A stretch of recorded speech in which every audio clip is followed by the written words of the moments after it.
tal? Bienvenidos al resumen semanal de noticias que, como siempre, les ofrecemos desde los servicios informativos de PTV. En esta ocasión comenzamos recordando la jornada histórica que el pasado miércoles vivía nuestra ciudad con la puesta en funcionamiento del metro, del nuevo sistema de transportes. El metro de Málaga ha iniciado su andadura con la inauguración del 81% de la red prevista. La presidenta de la Junta de Andalucía afirmaba que la red se podrá completar en 2017. Vamos a dar inicio, al momento histórico que es en el que va a arrancar el primer viaje para el metro de Málaga y el viaje que tiene que ser para hacer sostenible, eficiente y una oportunidad para todos los malagueños y malagueñas. Muchas gracias, Juan. Cuando quiera. Puesto de control la conductora de unidad inaugural, recibido y gracias.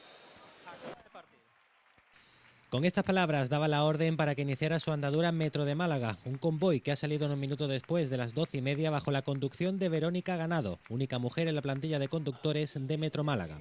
Sin embargo, esta ha sido la última estación de una larga mañana que arrancaba 2 horas antes en la sede central de Metro Málaga. 400 invitados, entre ellos las principales autoridades políticas, sociales y económicas de la ciudad, que antes de comenzar el acto han guardado un minuto de silencio por la última víctima de la violencia de género en Málaga, Verónica Frías. En el escenario, las 3 administraciones que han hecho posible esta infraestructura junto con el BEI. La Junta de Andalucía, representada por su presidenta Susana Díaz, el Gobierno de España por la ministra de Fomento Ana Pastor y el Ayuntamiento de Málaga por el alcalde Francisco de la Torre. Este día debe quedar señalado positivamente en la historia de Málaga. Falta el tramo común de las líneas 1 y 2, lo que ya llamamos el tramo de la Y del metro malagueño, pero existe compromiso político para realizar parte de ese tramo común y sobre todo llegarán momentos en que la economía permita abordar y terminar la continuidad plena de estas obras. El guante de la Torre lo recogía Susana Díaz, marcando en el horizonte la conclusión del 20% de las líneas 1 y 2 para el año 2017. La Junta de Andalucía ha dotado al Metro de Málaga de 138 millones de euros para los próximos 3 ejercicios presupuestarios. ¿Qué quiero decir con eso? Que el pasado 15 de julio se aprobó lo que va a permitir culminar en 2017 la red prevista, 800 millones de inversión total, que nos va a permitir la llegada al centro histórico y a la zona norte de la ciudad, otorgando así la rentabilidad y el equilibrio económico y social que requiere esta infraestructura. Por su parte, la ministra de Fomento ha destacado que esta nueva infraestructura supone una inversión productiva para Málaga. Se dice que hay muchas infraestructuras que no eran necesarias y yo añado a continuación, pero es verdad que muchos ciudadanos españoles están en desigualdad de condiciones en cuanto a las infraestructuras y el transporte y por eso todos tenemos que caminar en la misma dirección. Por eso es tan importante que pongamos empeño en esta Costa del Sol. Además, Pastor ha señalado que el Gobierno de la Nación está estudiando la viabilidad económica de ampliar la red de cercanías hasta Estepona y Marbella. Susana Díaz también ha destacado que este 30 de julio es un día histórico para Málaga y Andalucía. Estamos hablando de la mayor infraestructura de la historia de la ciudad de Málaga. A partir de hoy, los malagueños y malagueñas reciben esta obra y pueden hacer más cómoda, más eficiente y más ecológica su movilidad por la ciudad. Van a ganar tiempo al tiempo y van a generar así nuevas oportunidades, una mayor calidad de vida y van a proporcionar un plus a Málaga. Una ciudad que ingresa hoy en el selecto club de las 6 ciudades de España que están dotadas con este sistema de transporte. Tras los discursos institucionales, la presidenta de la Junta y la ministra de Fomento han visitado el puesto de mando, los talleres y saludado al resto de la plantilla para completar un previaje inaugural desde la sede hasta la estación intermodal del Perchel, donde la presidenta de la Junta ha dado el pistoletazo de salida de este nuevo sistema de transporte para la red urbana de Málaga. 1,35 euros es el precio del billete del metro. Eso sí, esta cifra se puede reducir si se utiliza alguna de las 2 tarjetas de abono que dejan el recorrido en tan solo 82 céntimos. De media, los usuarios del metro podrán coger un tren cada 7 minutos y medio en cualquiera de las 17 estaciones que se ponen a nuestra disposición. En esta jornada entra en servicio la primera fase del trazado del metro de Málaga correspondiente a las líneas 1 y 2 con final en la estación El Perchel. El recorrido más largo entre la estación Andalucía Tech a la altura de Soliva y El Perchel tendrán una duración de 18 minutos. El tráfico no le afecta y los semáforos cuando circula en superficie por el campus están programados para darle prioridad al metro, que tarda unos 20 segundos en pasar por un cruce. Los trayectos que se ponen en marcha cuentan con 17 estaciones, 10 corresponden a la línea 1, 6 a la línea 2 y ambas confluyen en la estación del Perchel. Los vagones tendrán una frecuencia de paso de un tren cada 7 minutos y medio los días laborables, los viernes y vísperas de festivos a partir de las 8 de la tarde, además de los sábados, domingos y festivos. Durante toda la jornada la frecuencia se elevará a 10 minutos. Si bien estas frecuencias son las que se aplican solo a la primera fase, en la medida en que se abran nuevos tramos se irá reduciendo el tiempo de paso para adecuarse al previsto incremento de la demanda. El coste del billete básico se ha fijado en 1,35 euros, 5 céntimos más que un trayecto en el autobús de la MT, un precio que se reducirá de forma considerable si se utiliza alguna de las dos tarjetas de abono, que dejará cada trayecto en 82 céntimos. Junto al billete ordinario, la concesionaria Metro Málaga comercializará un modelo de abono que permite un ahorro de un 40% en el precio de cada trayecto. Este título será una tarjeta monedero que se recargará con un máximo de 20 euros, de los que se descontará el precio del viaje del saldo que disponga cada título. Además, el Metro de Málaga será compatible con el uso de la tarjeta del Consorcio de Transporte, ofreciendo la posibilidad de hacer transbordos en la red de autobuses a un precio de 66 céntimos el viaje en metro, siempre que se haga en un plazo de 50 minutos entre un transporte y otro. Esta primera fase del metro funcionará 119 horas y media a la semana. El horario comercial será de 6:30 de la mañana a 11 de la noche de lunes a jueves, ampliándose hasta la 1:30 de la madrugada los viernes y vísperas de festivo. Los sábados se mantendrá esa hora de cierre, pero comenzará media hora más tarde, mientras que los domingos y festivos funcionará de 7 a 11. Aún así, son previsibles horarios especiales y un aumento de la frecuencia coincidiendo con grandes eventos de la ciudad, tales como Semana Santa, Feria o la Noche en Blanco. Con la puesta en marcha de los tramos de la línea 1 y 2 hasta el Perchel, la obra del metro está ejecutada al 80%, solo queda un 20%, pero la infraestructura podría no estar concluida en su totalidad hasta por lo menos 2018. Aún queda llegar al Guadalmedina y de ahí al Hospital Civil, dos tramos claves para asegurar la rentabilidad del suburbano. El Metro de Málaga es la gran infraestructura de la ciudad, no solo por el volumen de inversión que supone, unos 800 millones de euros previstos al término de la obra, sino porque implica poner en servicio una nueva forma de moverse en la ciudad, que aspira a asumir 21 millones de viajeros al año, algo menos de la mitad de lo que mueve la MT. Sin embargo, de momento, lo que en esta jornada entra en servicio de la línea 1 y 2 supone el 80% del trazado. El final de las líneas será la estación del Perchel junto a Renfe, lo que limitará la capacidad de Metro Málaga de captar viajeros. De hecho, hasta el cierre de este año se esperan alcanzar los 3 millones de pasajeros y unos 5 millones durante el año 2015. La clave para asegurar cierta rentabilidad social y económica está en llegar al centro, algo que no ocurrirá hasta finales de 2017, según el calendario previsto. Así, en 2016, cuando se amplíen los tramos hasta el Guadalmedina, se podrían lograr los 8 millones de viajeros, una cifra que iría en aumento con el avance de la obra, alcanzando los 12 millones en 2017 y unos 20 millones de pasajeros a partir de 2018, con toda la infraestructura en servicio al llegar a Atarazanas y el tramo en superficie hasta el Civil. Por tanto, a día de hoy quedan pendientes por adjudicar los tramos de los enlaces hasta el centro de la ciudad, en la zona del Guadalmedina y hasta el Hospital Civil. Queda también pendiente el último trámite administrativo y la consignación de gastos autofinanciados para las anualidades de 2015 a 2042, fecha en la que concluye la concesión de Metro Málaga. Así, el Metro de Málaga no estará completo hasta que se concluya el tramo del río Guadalmedina, denominado Guadalmedina-Tarazanas, con una única estación en calle Torregorda, y la línea en superficie que partirá de la estación Guadalmedina en dirección calle Hilera, finalizando en el Hospital Civil, quedando descartada la línea 3 del metro proyectada hacia el Distrito Este. La Feria de Málaga, 2 semanas después de la apertura del suburbano, será la prueba de fuego para determinar el grado de aceptación ciudadana hacia este nuevo medio de transporte.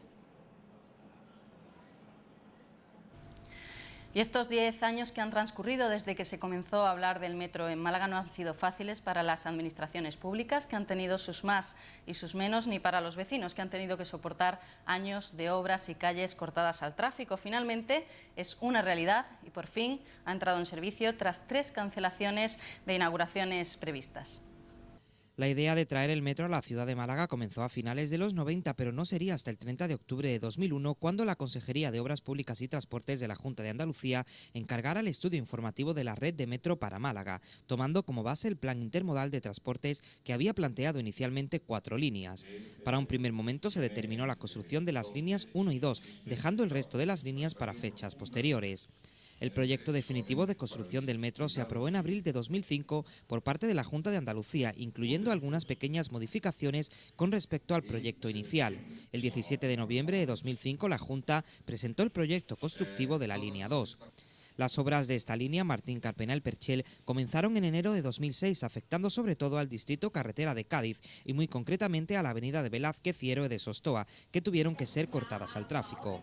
Las actuaciones comenzaron bajo dichas vías en 2007 y se utilizó la técnica de muros pantalla, fórmula elegida para prevenir posibles daños en los edificios colindantes en detrimento del uso de tuneladoras. En concreto, Carretera de Cádiz fue cortada al tráfico el 14 de noviembre de 2006, por lo que los vecinos se tuvieron que ver obligados a utilizar vías alternativas para entrar y salir de sus viviendas. Por su parte, Héroe de Sostoa fue cortada al tráfico un día antes, en concreto desde la calle Amadeo Vives hasta Bartolomé Pancorbo. Ambas vías estarían sin tráfico rodado casi 4 años hasta el 11 de agosto de 2010. Un día que los vecinos no olvidarán, ya que terminaron los trabajos en superficie en los 4 kilómetros que separan el Palacio de los Deportes de la estación María Zambrano.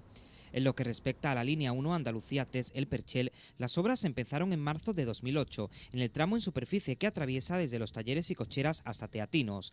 Casi un año más tarde comenzaron en el tramo El Perchel-Barbarela y en 2009 hasta la Ciudad de la Justicia. Tampoco tardaron en llegar a Calle La Unión, a mediados del mes de febrero de 2009, pero no fue hasta el 20 de julio cuando se iniciaron los trabajos en dicha vía y en Calle Eguiluz. Esto trajo consigo el corte total de la circulación el 28 de julio. El 11 de enero de 2010 se cortó al tráfico Callejones del Percher para construir el túnel del metro entre la estación de Renfe y el río Guadalmedina. Estas obras son de la segunda fase del tramo de la línea 1. Fueron unas obras que duraron mucho tiempo y estuvieron paradas. De hecho, vecinos y comerciantes se concentraron varias veces e incluso llegaron a cortar el tráfico en la avenida de la Aurora, exigiendo suspender los trabajos hasta que hubiera más financiación. Finalmente, la vía abrió al tráfico a mediados del pasado año. Afectados por las obras de la línea 1 también fueron los vecinos de Calle Cómpeta, cuyas actuaciones comenzaron en septiembre de 2010 y duraron en superficie aproximadamente un año. Tras ese periodo, los trabajos continuaron desarrollándose bajo tierra, pero no sería hasta agosto de 2012 cuando Metro Málaga reabriera al tráfico el eje Virgen de la Cabeza Calle Cómpeta. Otra de las vías que ha estado cortada al tráfico durante bastante tiempo ha sido Juan 23 y que fue reabriendo poco a poco por tramos. Una vez finalizadas las obras, el metro inició sus pruebas. El 25 de julio de 2013 comenzaron las primeras con viajeros y el pasado mes de junio las pruebas en blanco por la totalidad del trazado correspondiente a las líneas 1 y 2 hasta el intercambiador El Perchel María Zambrano. Hemos podido ver, por lo tanto, los trenes circulando por el tramo en superficie. Hasta llegar a esta fecha histórica ha habido hasta 3 cancelaciones de inauguraciones previstas, la primera en febrero de 2009, la siguiente el famoso 11 del 11 de 2011 y por último el 31 de octubre de 2013. Y durante la inauguración del metro, la ministra de Fomento anunció el estudio de la ampliación de la línea de cercanías hasta Estepona. El Ministerio estudia si es viable económicamente su construcción. Ya se han finalizado los trabajos de la fase de análisis diagnóstico de movilidad. Hemos recopilado todos los datos del corredor y se están planteando alternativas de trazado y el estudio de demanda para ver la viabilidad económico-financiera. El Gobierno tomará la decisión de ampliar hasta Estepona si es viable económicamente. Una noticia que no es nueva, ya que Ana Pastor anunciaba en marzo de este año, con la inauguración del acceso sur del aeropuerto, el estudio de la viabilidad técnica para ampliar el Cercanías hasta Marbella o Estepona. La ampliación del Cercanías es un proyecto del que la Junta de Andalucía llegó a licitar la construcción del primer tramo, aunque nunca llegó a ejecutarse, y fue el Ministerio de Fomento quien retomó la actuación ya en el año 2011. Esta línea tendría unos 56 kilómetros entre Fuengirola y Estepona. La mayoría tendría que ir soterrado por la saturación residencial del litoral malagueño.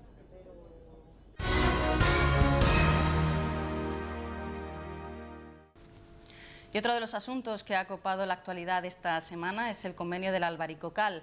El Partido Popular insistía en que no solo es legal, sino que además es ejemplar en la defensa de los intereses de la ciudad y en la protección de las zonas verdes. A quien se le debería pedir explicaciones, dicen los populares, es a la Junta de Andalucía sobre por qué liberó este suelo en el Potaum y sobre el vínculo empresarial entre el principal investigado en este caso y el hermano de Chávez. El equipo de gobierno insiste en que ante la alegación de los propietarios de este suelo calificado como no urbanizable para que se pudiera construir en su totalidad, el ayuntamiento se opuso, permitiendo solo la ocupación de un 5% para uso hotelero, a cambio de que el 95% restante pasara a propiedad municipal. Todo ello pese a que el Potaum, impulsado por la Junta, había levantado la protección de la mayoría de los 350.000 metros. Por tanto, la única intención del ayuntamiento ha sido siempre, recalca el concejal de urbanismo, velar por el interés de la ciudadanía y por la protección de un espacio verde, en este caso para el distrito de Churriana. Que aquí la actitud del ayuntamiento en este sentido, quien ha defendido el espacio público, quien ha defendido el espacio verde en Churriana, frente a los intereses privados, en este sentido, de unos propietarios, a pesar de las cuestiones que después tengan judicialmente por otro lado, yo creo que el convenio es inmaculado y un ejemplo, yo creo que el convenio más duro para un privado y más beneficioso para este ayuntamiento de los que se firmaron a raíz del 2011. Creo que queda claro, vuelvo a decir, convenio con la menor edificabilidad de todos, el convenio con la mayor cesión gratuita de espacio verde al Ayuntamiento de Málaga.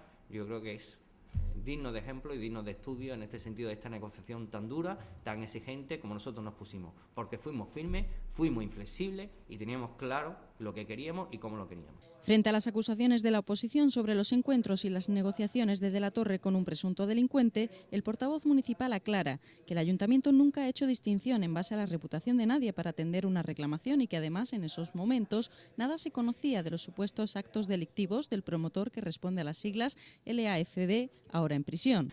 Y nosotros evidentemente no hacemos distinciones sobre si la persona que se reúne tiene o no una reputación buena o una reputación mala, porque al fin y al cabo hasta la fecha no tenía ninguna condena ni ninguna imputación este señor que se reúne con nosotros. La presencia del sobrino del alcalde es a través de una asistencia técnica que le está realizando a esta empresa y están presentes en esa reunión que se celebra. Por lo tanto, relación de favor entre el alcalde y esta empresa, cero. Relación de favor entre el ayuntamiento y esta empresa, cero. El ayuntamiento asegura que ha dado todas las explicaciones que podía dar sobre esta cuestión, tanto a la Guardia Civil como a la ciudadanía, y considera que si ahora es el momento de reclamar explicaciones, estas hay que pedírselas a la Junta de Andalucía. Y es que, según aseguran, el gobierno andaluz quitó el blindaje que tenían los terrenos en la recta final del mandato de Chávez, cuyo hermano aparece en la investigación. Otra cosa, que no digo que no, que a la luz de las investigaciones que se han hecho y de las publicaciones en los medios, ahora sí se abre una investigación el por qué la Junta o no liberalizó, pero eso ya es cuestión de la Guardia Civil y evidentemente sí hay dudas. Yo sí tengo dudas sobre por qué el Potaum desprotege una sierra que estaba protegida un año antes que lo sabía el propio propietario de la sierra. De hecho, lo tiene hasta por escrito en una alegación al ayuntamiento. Eso sí hay que dar muchas explicaciones, pero por la parte municipal las explicaciones están dadas. El equipo de gobierno asegura que su única pretensión ha sido siempre sumar metros a los 1.200 que ya son de titularidad municipal en la Sierra de Churriana para a medio plazo regenerar las canteras y construir un gran parque público en la zona. Y ante las acusaciones del equipo de gobierno a la Junta de Andalucía por desproteger este suelo en la Sierra de Churriana, la portavoz municipal socialista apuntaba de nuevo al consistorio por ser el promotor de este convenio. En el pleno del año 2009, el señor Manuel Díaz Guirado, que a la sazón era el responsable de urbanismo en esta ciudad, dice precisamente el Potaum, es decir, el instrumento de ordenación de Andalucía, acepta la solicitud del ayuntamiento en delimitar y consolidar lo que ya está construido y nosotros proponemos que mediante una pequeña construcción, se refiere al hotel, etcétera, etcétera. Admite lo que no tiene otra vuelta de hoja. El ayuntamiento propuso, peleó frente a la Junta un cambio de criterio, pero reiteradamente, porque lo tenía denegado en uno y en otro y en sucesivos instrumentos. Para María Gámez, esta investigación no está cerrada y el equipo de gobierno del PP aún debe dar explicaciones. De hecho, se las pedirán en el pleno del próximo jueves. Por moción urgente van a exigir la paralización del convenio de Churriana y sus efectos, además de solicitar el expediente completo. El Metro también estará presente en la sesión plenaria con una moción que pide al consistorio la adecuación del entorno de las estaciones. Pedirle la máxima colaboración para el desarrollo del metro, que todavía ustedes saben, nos quedan líneas por desarrollar. Le queremos pedir que mejore los entornos de las estaciones, que los revitalice, que el metro no sea solo el día de la inauguración, sino que el ayuntamiento colabore en mantener, prestigiar, ayudar a comerciantes en las zonas donde el metro va a tener su efecto, pero que no lo tendrá del todo si el ayuntamiento no colabora con la transformación también de las zonas donde están las estaciones. Por otro lado, denuncian que el PP no ha respondido en plazo a la solicitud de disponer de los informes jurídicos sobre el futuro parque del Campamento Benítez. Gámez considera un hecho grave empezar las obras de adecuación como parque sin tener aprobado un plan especial. Ahora Aviación Civil ha paralizado los trabajos por suponer la laguna y sus aves un peligro para el tráfico aéreo, lo que para María Gámez significa derrochar el dinero del contribuyente. Por otro lado, el PSOE también exigirá en pleno una solución para los vecinos de la Plaza de Camas, que se tengan en cuenta sus opiniones en el resultado final del entorno, así como la adecuación del parque infantil de la calle Sillita de la Reina en Virreinas y la mejora del transporte público en esta zona. Por último, el PSOE exigirá al equipo de gobierno del PP que garanticen la fiabilidad del futuro Museo de Arte Ruso, que el contrato incluya sanciones ante el incumplimiento de la pinacoteca para evitar un fiasco como el que su día significó Art Natura en Tabacalera. El polémico asunto del convenio de la Sierra de Churriana, marcado en la operación Yedra, investigada por la Guardia Civil, centró gran parte del pleno municipal. El PSOE solicitaba al ayuntamiento que se persone en la instrucción para demostrar que su interés es el bien general y no el interés de los privados. Además, exigió al alcalde que aclare si en este convenio afecta su vínculo personal con su sobrino, asesor de la promotora investigada. El PSOE exige de la Torre que denuncie o suspenda de manera inmediata el convenio del Albaricocal, al menos hasta que se resuelva el procedimiento judicial en curso. Asimismo, solicita al alcalde que se persone en la instrucción contra el promotor firmante del convenio y demuestre así su defensa del interés público. La personación del propio ayuntamiento en esa instrucción, en esa causa penal, para tratar de demostrar que tiene el máximo interés en defender los intereses de la ciudad y no los intereses particulares de quien promovió ese convenio. El ayuntamiento aclara que tiene previsto personarse en el proceso judicial, pero no contra el firmante, sino por los dos funcionarios públicos que parecen estar implicados. El PSOE insiste en que haya una mayor transparencia y exige que de una vez por todas se le facilite toda la documentación del expediente urbanístico. También ha solicitado la relación de los expedientes en los que haya podido participar con anterioridad el sobrino del alcalde y pide aclaraciones a De la Torre sobre por qué no se inhibió en este convenio en cuyas reuniones su sobrino acudió como asesor de la promotora. Una cuestión en la que también insiste Izquierda Unida a través de una comparecencia. En las diligencias de la Guardia Civil aparece claramente que los empresarios utilizaron las influencias personales, familiares y profesionales para la recalificación del suelo. Por lo tanto, nos parece de tal gravedad que creemos que lo mejor es revisar, suspender o anular ese convenio. No entendemos tampoco cómo el alcalde se aviene a negociar con un promotor con estos antecedentes y, lo que es más grave, porque esto podía en todo caso no ser conocido, aunque debieran de cerciorarse antes con quién están negociando, acompañado de su sobrino como asesor de este promotor. El alcalde nunca debió reunirse ni establecer negociaciones con su sobrino como asesor de este promotor. De la Torre es tajante, nunca ha tenido trato de favor hacia ningún miembro de su familia y mucho menos en este caso, en el que el promotor obtenía la negativa continua del consistorio y en ningún caso ha salido beneficiado. Nunca he tenido trato de favor hacia nadie de mi entorno familiar en ningún tema, sea urbanístico, sea de personal, sea de cualquier cuestión. En ese tema, en relación a esta cuestión, soy una persona especialmente mirada y exquisita, si me permiten ustedes, en esa forma de actuar. Lo que ocurre es que la propiedad no saca ningún tipo de beneficio. Le hemos dicho que no a todo lo que ha planteado, a todo, a pesar de que la Junta le daba pie para pedirlo. Y por eso la cuestión es, ¿por qué la Junta cambia de criterio? ¿Qué razones hay para cambio de criterio?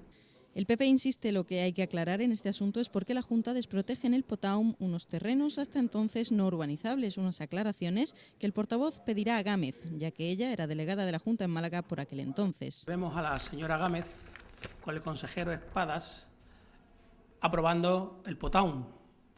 El mismo Potaum, y ahora se lo preguntaremos en el Pleno, que un año antes de que el Ayuntamiento supiera en qué término iba a ir, el propietario imputado y en la cárcel por este caso Yedra sabía que se le iban a desbloquear sus terrenos. Ahora le preguntaremos a María Gámez, autora del Potaum en esta foto, que nos explique qué gestiones fueron esas, qué frutos dieron y a cambio de qué. Málaga es un todo diverso, Málaga es turismo, Málaga es salud y deporte, Málaga es medio ambiente, Málaga es cultura. Con la Gran Senda, la Diputación de Málaga te ofrece la oportunidad de disfrutar de una amplia oferta en un trazado circular de 360 grados y 650 kilómetros que recorre la provincia a través de senderos de montaña, veredas, vías pecuarias y caminos reales. Emprende el viaje.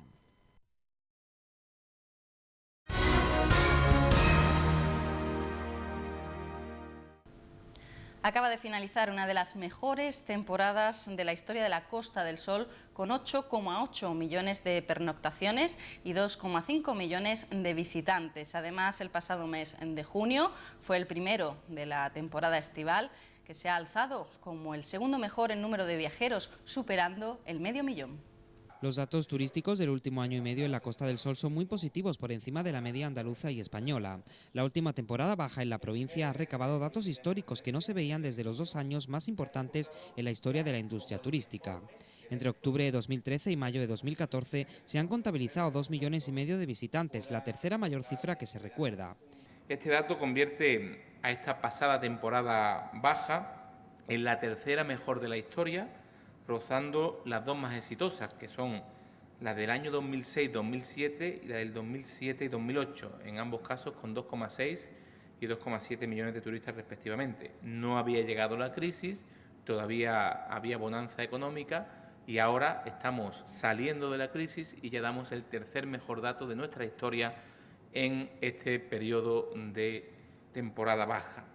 Pero además las pernoctaciones se han comportado aún mejor que el incremento de visitantes y en estos meses se han superado los 8,8 millones, el segundo mejor dato de la historia. Creo que es un buen dato, un balance importante si se tiene en cuenta que este indicador refleja con mayor precisión la repercusión económica, ya que más pernoctaciones suele normalmente traducirse en mayor inversión por parte de los turistas. La estancia también se ha posicionado en temporada baja por encima de la contabilizada en años anteriores y ha alcanzado los 3,5 días de media, cerca de los 3,85 días que se han registrado en junio de 2014, un mes tradicionalmente con mucha mayor estancia. Mientras la ocupación ha escalado 3 puntos y ha pasado del 45% al 48%, que es el promedio más alto de los últimos 6 años. Por su parte, el gasto total de los turistas extranjeros llegados a Andalucía ha crecido un 13% de media y los principales medios de transporte que utilizan los viajeros, el aeropuerto y el AVE, han aumentado sus cifras hasta un 10% en solo un año. El desarrollo histórico de la última temporada baja está influyendo de manera positiva en las cifras turísticas del presente 2014. En el primer semestre han crecido todos los indicadores respecto al año anterior y lo ha hecho hasta el empleo hotelero, que ha crecido un 3,6% entre enero y junio. Y este verano, con los datos del primer mes cerrados, la Costa del Sol ha registrado el mejor junio de la historia en pernoctaciones, con casi 2 millones, y el segundo mejor en viajeros, más de 507.000. Además, las previsiones apuntan a que cuando termine agosto la ocupación puede escalar 2 puntos respecto a 2013, que ya obtuvo una media alta, 72,5% entre junio, julio y agosto. Hasta aquí las noticias más destacadas de la semana. Como siempre, gracias por acompañarnos y sigan disfrutando del fin de semana.